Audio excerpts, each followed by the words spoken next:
Good morning students, स्वागत है आपका अपने यूट्यूब चैनल एग्रीकल्चर क्लासेस में। दोस्तों, अपना जो लेसन चल रहा था पशु रोग यानी एनिमल डिजीज, इसके अंतर्गत अपनी बीमारियां चल रही थी वायरस जनित रोग और वायरस जनित टोटल 3 बीमारियां थी। उसमें अपन ने एक बीमारी पढ़ ली थी खुरपका मुपका यानी कि FMD, foot and mouth disease अपन ने पढ़ ली थी। दूसरे नंबर पे जो बीमारी आती है वो आती है दोस्तों RP। RP का पूरा नाम है रिंडर पेस्ट। रिंडर पेस्ट और इसे अन्य उपनामों से जाना जाता है जैसे पशु माता या फिर पोकनी रोग। पशु माता या पोकनी रोग इसके अन्य उपनाम हैं। रिंडर पेस्ट और रिंडर पेस्ट को शॉर्ट नाम से जाना जाता है RP। इसका पूरा नाम होता है रिंडर पेस्ट, अन्य नामों से जाना जाता है पशु माता और पोकनी रोग। ठीक है, तो रिंडर पेस्ट एक वायरस जनित बीमारी है और इसके नामों को अगर विभाजित करके देखें तो पशु माता यानी पशु की माता, जब किसी को माता निकलती है तो उसके चेहरे के ऊपर या पूरे शरीर के ऊपर फुंसियां हो जाती हैं, या आपने सबने देखा होगा, या फिर यूं कह दें कि घाव हो जाते हैं या छाले हो जाते हैं। तो इसमें भी सेम टू सेम वही लक्षण होगा। पोकनी का मतलब दोस्तों डायरिया को पोकनी कहा गया है, जिसको दस्त हो जाते हैं उसे अपन पोकनी कहते हैं। आपने ये नाम भी गाँव में काफी बार सुन रखा होगा कि पोकनी रोग होता क्या है, कहते हैं अपन। ठीक है, तो पोकनी रोग तेज दस्त होते हैं, उसे अपन पोकनी कहते हैं। पशु माता यानी माता होती है तो पशु के संपूर्ण शरीर के ऊपर छोटी छोटी फुंसियां हो जाती हैं, या यूं कहते हैं कि घाव भी हो जाते हैं। दोस्तों, अब चलते हैं अपनी बीमारी के ऊपर। RP यानी रेंडर पेस्ट एक वायरस जनित बीमारी है जो एकाएक तेज गति से फैलती है और इस बीमारी के अंतर्गत मृत्यु दर अधिक होती है। मृत्यु दर होती है दोस्तों, वो इस बीमारी के अंतर्गत अधिक होती है, मतलब मृत्यु पशुओं की ज्यादातर होती है इस बीमारी के अंतर्गत। एक बार इस रोग से ग्रसित जो पशु हो जाता है, अगर उसका समय पर उपचार नहीं होगा तो ज्यादातर पशु इसमें मर जाते हैं दोस्तों। ठीक है, अब बात करें इसके अपन कारण की या फिर कारक की या फिर इटियोलॉजी। देखिए, फैलती किस वजह से है? वायरस के द्वारा फैलती है और वायरस होता है दोस्तों RNA वायरस। RNA वायरस से फैलने वाली बीमारी है कौन सी? RP यानी रिंडर पेस्ट बीमारी। रिंडर पेस्ट के फैलने का कारण है RNA वायरस और ये बहुत ही सूक्ष्म वायरस होता है जो शरीर के अंदर या फिर किसी भी वस्तु के ऊपर लगभग 24 घंटे तक जीवित रहता है। ये जो वायरस होता है ये 24 घंटे तक लगभग किसी भी वस्तु के ऊपर जीवित रह सकता है। RNA वायरस एक बहुत ही सूक्ष्म वायरस होता है। ये जो वायरस होता है ये पशु की आहार नाल यानी कि एलिमेंट्री कैनाल और मुंह द्वारा संक्रमण फैलाने का काम करता है। जो अपन लक्षण में पढ़ेंगे, ये जो वायरस होता है वो पशु की आहार नाल यानी कि एलिमेंट्री कैनाल और मुंह यानी कि माउथ, दोनों से ये संक्रमण फैलाने का काम सर्वाधिक करता है। एक तो आहार नाल से फैलाएगा यानी कि जो अपनी मुंह से लगाकर जो नली जाती है ईसोफेगस वाली, वो आहार नाल कहलाती है, एलिमेंट्री कैनाल कहलाती है, उसमें संक्रमण फैलाता है। और दूसरा होता है माउथ यानी कि मुंह के अंदर ये संक्रमण सबसे ज्यादा फैलाता है दोस्तों। अब इसके अगर लक्षण की अपन बात करें, लक्षण या सिम्टम्स,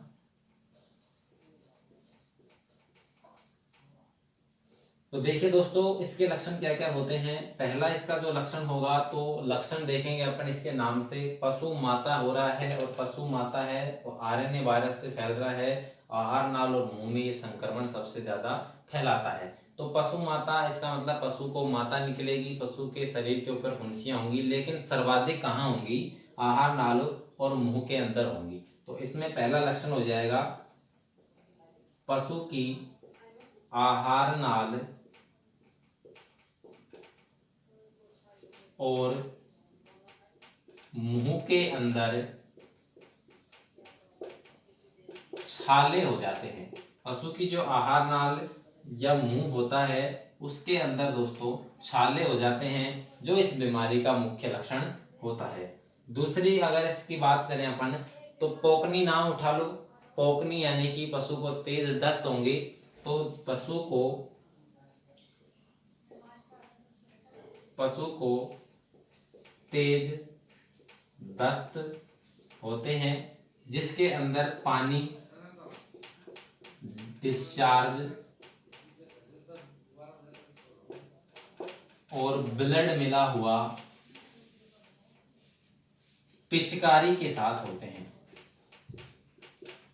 ठीक है दोस्तों, मतलब कि पशु को तेज दस्त होंगे, पोकनी से उठाना है इसको लक्षण को। पशु को तेज दस्त होंगे, पानी मिला हुआ आएगा, डिस्चार्ज मिला हुआ आएगा, ब्लड यानी रक्त मिला हुआ आएगा, और तेज पिचकारी के साथ हो सकते हैं। तो यूं कह सकते हैं कि पशु को तेज दस्त होंगे जिनमें पानी मिला हुआ आता है, डिस्चार्ज मिला हुआ आता है, खून का अंश भी देखने को मिलेगा, और पिचकारी के साथ बहुत तेज गति से ये दस्त होते हैं, इसीलिए पिचकारी से इसे पोकनी रोग कहा गया है दोस्तों। ठीक है, तीसरे अपन इसके लक्षण की बात करें तो पशु का जो तापमान है, पशु के शरीर का जो तापमान है वो 105 से 107 डिग्री फ़ारेनहाइट तक बढ़ जाता है। अर्थात इस बीमारी के अंदर जो पशु का तापमान है वो ज़्यादा बढ़ता है, 105 से 107 डिग्री फ़ारेनहाइट तक बढ़ता है। इसका मतलब पशु बहुत संकटग्रस्त बीमारी से गुजर रहा होता है जब इस वायरस का संक्रमण होता है। ठीक है दोस्तों, आगे बात करें इसके चौथे लक्षण की, तो पशु खाना पीना जुगाली करना बंद कर देता है। और एक इसका और लक्षण होता है, वो देखिए दोस्तों, तो पशु की आंख, नाक आदि से पानी निकलता रहता है। पशु की आंख, नाक, इनसे पानी निकलता रहता है, ये भी एक इस बीमारी का लक्षण होता है। पशु की आहार नाल या मुंह के अंदर छाले हो जाते हैं, इसलिए इसे पशु माता कहा गया है। पशु को तेज दस्त हो जाते हैं, पानी मिला हुआ, डिस्चार्ज मिला हुआ, ब्लड मिला हुआ, तेज पिचकारी के साथ दस्त होते हैं, इसलिए इसे पोकनी रोग कहा गया है। पशु का जो तापमान है वो सामान्य से 105 से 107 डिग्री फ़ारेनहाइट तक बढ़ जाता है, आंख, नाक आदि से इसमें पानी निकलता रहता है। अब आगे इसके उपचार की अपन बात करें,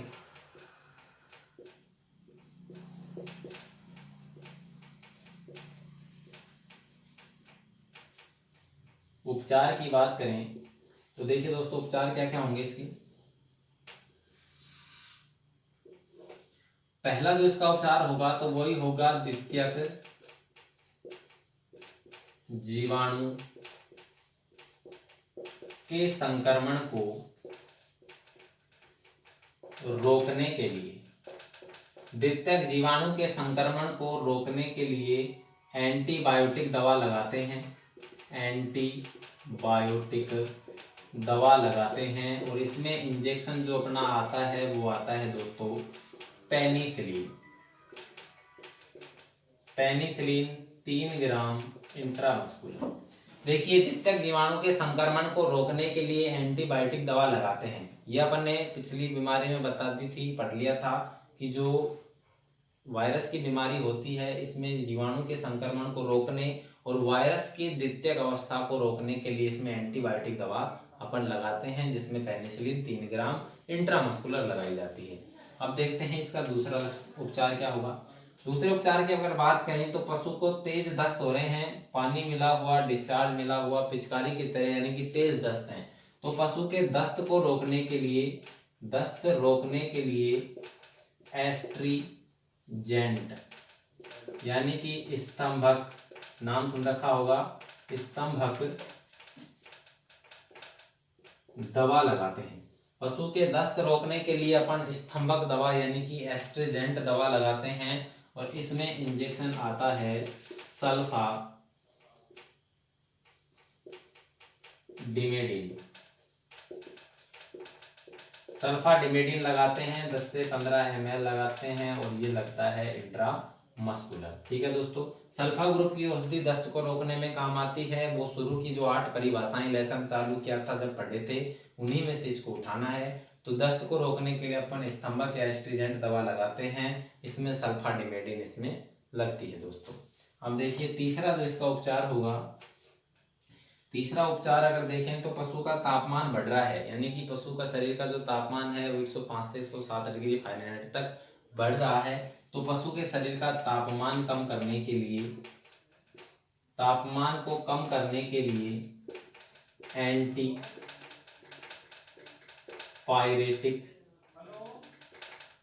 पायरेटिक दवा लगाते हैं। पशु के जो शरीर का तापमान है उसे कम करने के लिए एंटी पायरेटिक दवा या फिर ज्वरनाशी दवा लगाते हैं, और इसमें इंजेक्शन पैरासीटामोल 10 से 15 ml इंट्रामस्कुलर लगता है।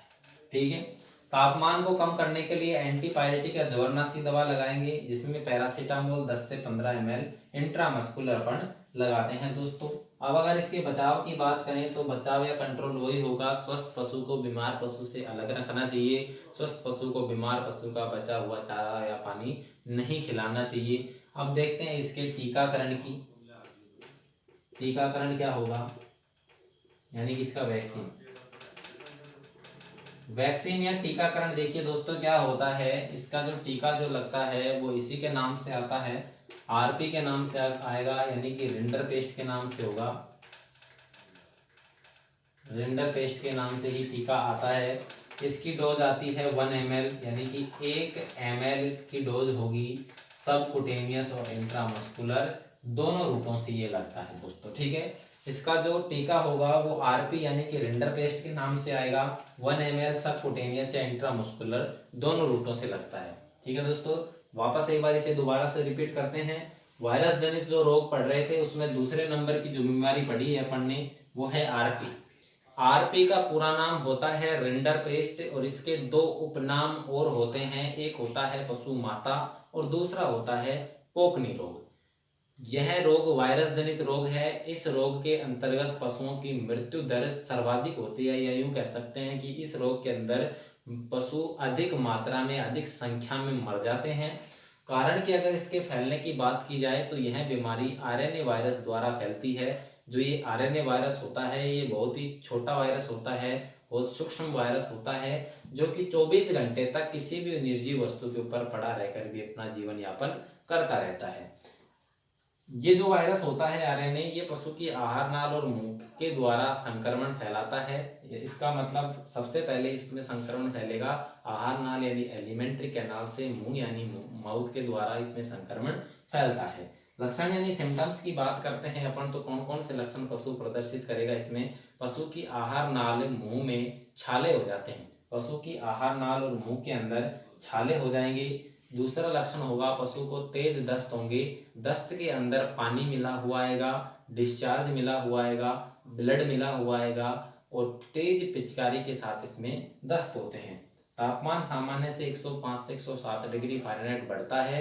यूं कह सकते हैं कि इस बीमारी के अंतर्गत पशु को बुखार हो जाता है, पशु की आंख, नाक आदि से पानी निकलता रहता है।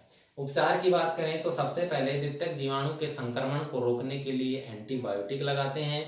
दूसरे अगर उपचार की बात करें तो तेज दस्त हो रहे हैं तो दस्त को कम करने के लिए एस्ट्रीजेंट या स्तंभक दवा लगाते हैं। तीसरे अगर इसमें बात करें तो इसमें बुखार हो रहा है पशु को, बुखार को कम करने के लिए एंटीपायरेटिक या ज्वरनाशी दवा लगाते हैं।